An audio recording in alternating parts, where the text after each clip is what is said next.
बस चल रहे हैं आज तो बड़ा खरीद है आज शेख साहब इनाम दे रहे हैं जी लेकिन ना वो 50-50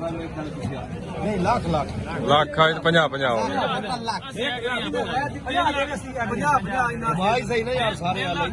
भाई से सारे बंदे लिखाओ जी ਉਹਨੇ 3 ਲੱਖ ਤੋਂ ਸਿਰਫ ਲੱਖ ਰੁਪਏ ਰਹਿ ਗਏ ਉਹ ਸ਼ੇਖ ਸਾਹਿਬ ਵਾਲੀ ਕਦੋਂ ਦੇਵਨ ਕੋਈ ਜ਼ਾਮਨ ਦੇਵਨ ਆ ਗਿਆ ਭਾਈ ਜਿਹੜਾ ਨਾ ਕਰੀ ਤੇ ਬੰਦੇ ਜਾ ਕੇ ਨਾ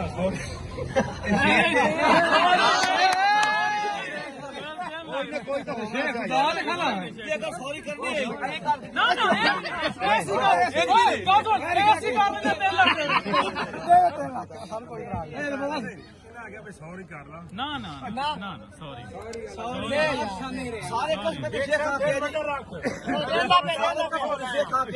के रखी है असली हो गया तू ऊपर ना मैं ऐलान करेगा लेकिन वसीम बड़ा दलेर शेख है वो जरूर दे शेख नहीं या दुए शेख ने यार गाल सुनना मेरी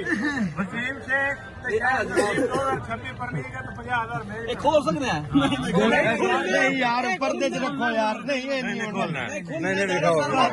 नहीं दिखाओ और पे काफी ना इंतजार हो चेक क्या बात है भाई गाड़ी आपने जाएगी गाड़ी साड़ी पकड़ वेरी गुड यार ये बहुत है यार जबरदस्त